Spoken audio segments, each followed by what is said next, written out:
నగరంలో నీటి సమస్య పరిష్కరించాలని ముత్తబత్తుల రమేష్ డిమాండ్. విశాఖపట్నంలో పలు ప్రాంతాల్లో తాగునీటి సమస్యతో ప్రజలు ఇబ్బందులు ఎదుర్కొంటున్నారు. ఈ నేపథ్యంలో సమస్యను నిరసిస్తూ వైఎస్ఆర్ కాంగ్రెస్ పార్టీ 33వ వార్డు అధ్యక్షుడు ముత్తాబత్తుల రమేష్ ఆధ్వర్యంలో 33వ వార్డుల ఆందోళన కార్యక్రమం నిర్వహించారు. ఈ సందర్భంగా ముత్తాబత్తుల రమేష్ మాట్లాడుతూ నగర వ్యాప్తంగా నెలకొన్న తాగునీటి సమస్యను వెంటనే పరిష్కరించాలని ప్రభుత్వాన్ని సంబంధిత అధికారులను కోరారు. ప్రజలకు నిరంతర తాగునీటి సరఫరా అందేలా తక్షణ చర్యలు తీసుకోవాలని డిమాండ్ చేశారు. ఈ కార్యక్రమంలో ప్రతిపల్లి రాము, బూర్ల చిన్ని తదితరులు పాల్గొన్నారు. భూగర్భ జలాలు ఎండిపోతున్నాయి అని ఆల్రెడీ వాళ్ళే సర్వేలు ఇస్తారు. ఈ నీళ్ళన్నీ వాళ్ళే అమ్మేసుకుంటారు. డేటా సెంటర్లకి ఎన్ని వేల క్యూసెక్లు కావాలి వాటర్.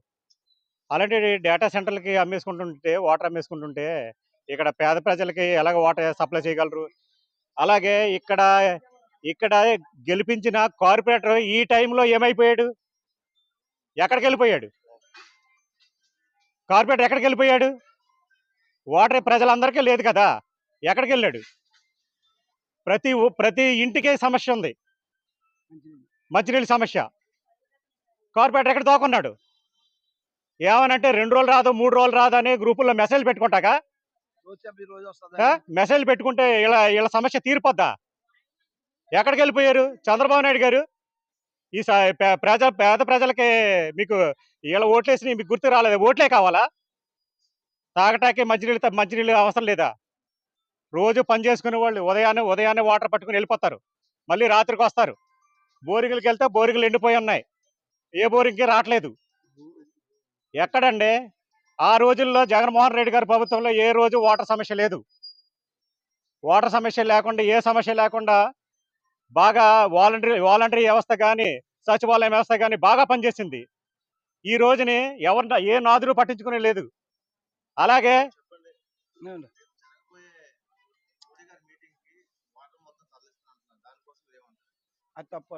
అది చాలా తప్పండి.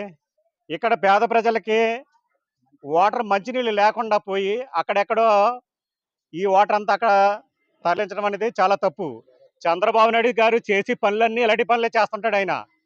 ఎందుకంటే ఆ రోజుల్లో యోగా సెంటర్ అని 300 కోట్లు ఖర్చు పెట్టి వృధా చేశాడు. అదే జగన్మోహన్ రెడ్డి గారు ఇక్కడ ఉరుషికొండ ప్యాలెస్ కట్టారని పెద్ద పబ్లిసిటీ చేశారు. ఈ రోజుని అక్కడ ఎయిర్పోర్ట్ కట్టారు.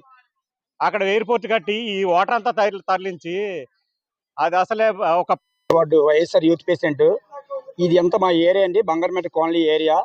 విపరీతంగా ఇబ్బందులు పడుతున్నారు వాటర్ లేకుండా. గత 15 నుంచి 20 రోజుల వరకు వాటర్ లేకుండా ఇబ్బంది పెడుతున్నారు. ఇప్పుడే జీవీఎంసీ వాటర్ ఇప్పటికి ఫోన్ చేశాను నేను. ఏంటి 7 గంటలకు కొలాయి వస్తాను అన్నాడు, చెప్పాడు. ఫోన్ చేస్తే కొలాయి రావట్లేదండి, రోజు అని అంటున్నారు. నచ్చినట్టు వాళ్ళు చేసుకుంటున్నారు. ఒక్క వాటర్ తొక్క కూడా లేకుండా ఇబ్బందులు పడుతున్నారు ఇక్కడ మహిళలు. ఈ సైడ్ ఉన్న బోరింగ్ వచ్చారండి వీళ్ళందరూ, చాలా ఇబ్బంది పడుతున్నారు. మాత్రం ఏ కూటమి కూడా ఎవరు పట్టించుకోవట్లేదు. 33వ వార్డులోని చాలా మంది నాయకులు ఉన్నారు కదా, ఈ ఇబ్బంది వచ్చినప్పుడు ఒక్క నాయకుడు కూడా రాకంటానా? ఇబ్బంది పడుతున్నారు కానీ ఒక్కరు కూడా రాలేదు వచ్చి. మేము వచ్చి ఈరోజు అడుగుతున్నామండి. ఈ వాటర్ అంతా ఫ్యాక్టరీలకు వెళ్ళిపోతున్నాయండి, కంపెనీలకు వెళ్ళిపోతున్నాయండి, అమ్ముకుంటున్నారు ఆఖరికని. కూటమి చాలా విధంగా అన్ని అమ్ముకుంటుంది కానీ మనిషి తాగే నీళ్ళు కూడా అమ్ముకుంటున్నారా? పెద్దలు కడుపు మేము కొడుతున్నారు, గొంతు నీటిలో కొడుతున్నారు. మరి ఎంత ఘోరం ఏంటండి? రోజుతప్పుడు నీళ్ళు అంటే ఒకప్పుడు మాకు 30 గంటల నీళ్ళు వచ్చేవండి. ప్రతి వార్డులోని ప్రతి ఏరియాలో 30 గంటల నీళ్ళు వచ్చేవి. ఇప్పుడు మినిమం 15 నిమిషాలు వస్తున్నాయి. అది కూడా చాలా చిన్న దారి వస్తుంది. ఏమంటే మీకు కొలై ఇప్పాం కదా అంటున్నారు. ఏది ఇప్పుడు 30 గంటల కొలైకి 15 నిమిషాలు కొలై ఇస్తున్నాడండి. అది చిన్న దారి వస్తుంది. చాలా ఇబ్బంది పడుతున్నారు. దయచేసి కూటమి ప్రభుత్వం మీరు ఏమి అమ్ముకోగానే మంచినీళ్ళు మాత్రం అమ్ముకోద్దండి. చచ్చిపోతున్నారు నీళ్ళు లేక ఆడవాళ్ళు జనాలు అందరూ 33 వార్డులోని 33 వార్డులు పెద్దలందరూ చాలా ఇబ్బంది పడుతున్నారు. నాయకులు ఎక్కడ ఉన్నారండి? ఇలాంటప్పుడు బయటకు వచ్చి ముందు వెళ్ళి వాటర్లు ఇప్పించమండి, పెద్దలకి మేలు చేయమనండి. మేము వైసీపీ తరఫున ఎంతవరకు మేము చేస్తాము. మీ వాటర్ వచ్చిన వరకు మేము పోరాడుతుంటాము. జై జగన్, జై వాసుపల్లి. పని చేయలేని ప్రభుత్వం అయినా, పని చేసిన ప్రభుత్వం అయినా సరే మీకు ఉన్న ఆరోగ్యశ్రీ ఏంటి ప్రతిదీ కూడా తీస్తారు. ప్రజలు అడగలేదు. కానీ ఈరోజు మీ ప్రభుత్వం వచ్చిన తర్వాత కనీసం మంచినీళ్ళు కూడా మీరు ఈ విధంగా ఆఫ్ చేయడం చాలా దుర్మార్గతనం. ఇది మీకు శాపంగా తప్పకుండా తగులుతుంది. మంచినీళ్ళు లేకపోతే ఎంత బాధో అందరికీ తెలిసిన విషయమే. ఎందుకంటే ఒక ఆడావిడి మగోడు కూడా పిల్లలు కూడా తెల్లవారితే పనులు పోతున్నారు. కనీసం పైకి వెళ్ళిపోయి ఎక్కడెక్కడో బోరింగుల దగ్గర కూడా మొఖాలు కొడుకునే పరిస్థితి, అక్కడ కూడా భూగర్భ జలాలు ఎండిపోయి అంటున్నారు. ఇలాంటప్పుడు ప్రతి వార్డులో మా వార్డులో మా 33వ వార్డులో ప్రతి ఇంటికి కూడా మంచినీరు వచ్చేటట్టు చేయవలసిందిగా కోరుచున్నాం. మోడీ గారు, మీరు ఇక్కడ రావడం కాదు, ప్రజల సమస్యలను మీరు పరిష్కరించండి. అలాగే 7,000 మంది రోడ్డు పక్కన ఉన్న కొట్లు కూడా తీశారు ఈ కూటమి ప్రభుత్వం. వాళ్ళ పరిస్థితి చాలా దీనాజయంగా తయారైంది. కాబట్టి వీళ్ళందరికీ కూడా మంచి చేసే ఏర్పాట్లు చేయండి. మీరు పని చేయకపోయినా పర్లేదు, ఏ ఇంటికి కూడా ఎవరు గెలిచినా, కానీ ఏ ఇంటికి కూడా అన్యాయం జరగకూడదు. ఇదే మా వైఎస్ఆర్సీపీ మేనిఫెస్టోలో మేము పెట్టుకున్న మొదటి విషయం.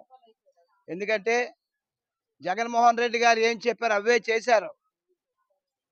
అలాగే జగన్మోహన్ రెడ్డి గారు చెప్పిన విషయాలన్నీ కూడా చేశారు. ఈ రోజున ప్రజలు నానా బాధపడుతున్నారు.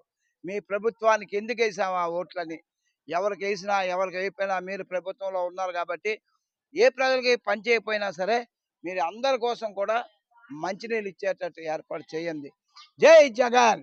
రోజు కొలేలు అస్సలు ఇప్పట్లేదు. 10 రోజులు బట్టి చాలా ఇబ్బంది పెడుతున్నారు నీళ్ళకి. మేము పన్ను పాటలకు వెళ్ళిపోయినాం, టైంకి నీళ్లు రాకపోతే మాకు ఎలా అండి? పనికి పాటకి వెళ్ళిపోయిన టైంకి నీళ్లు రాకపోతే ఎలాగా? మేము పని చేసుకుని వచ్చిందాక మాకు నీళ్లు ఉండాలి కదా. నీళ్ళు లేకపోతే ఎంతసేపు అండి బోరింగ్ దగ్గర కొట్టుకొని ఎలా ఉంటాము? పిల్ల పాపలతో ఉన్న వాళ్ళు ఎంత ఇబ్బంది పడతారండి. అసలు నీళ్ళు కనీసం రోజు గంట ఇవ్వాలి, అరగంటనే ఇవ్వాలి రోజుకేనే. ఇవ్వకపోతే మా 10 రోజులు బట్టి ఇబ్బంది పెడుతున్నారండి నీళ్ళకి, రావట్లేదు. ఇలాగే మరి బోరింగ్ దగ్గర కాపలా కాసుకొని కొట్టుకోవడం అయిపోతుంది. అవే మంచినీళ్ళు తాగాల్సి వస్తుంది, ఇవి తాగాల్సి వస్తుంది. ఎలా అండి మరి? పన్నుకి వెళ్ళిపోతాం కదా మరి ఈ నీళ్ళ కోసం అలా వెయిటింగ్ చేస్తూ కూర్చుంటామా?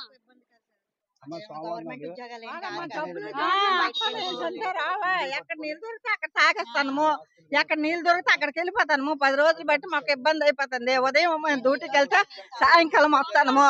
మేము కూలి చేసుకుని బ్రతికిన వాళ్ళము, మాకే ఆధారాలు లేవు. ఇంకా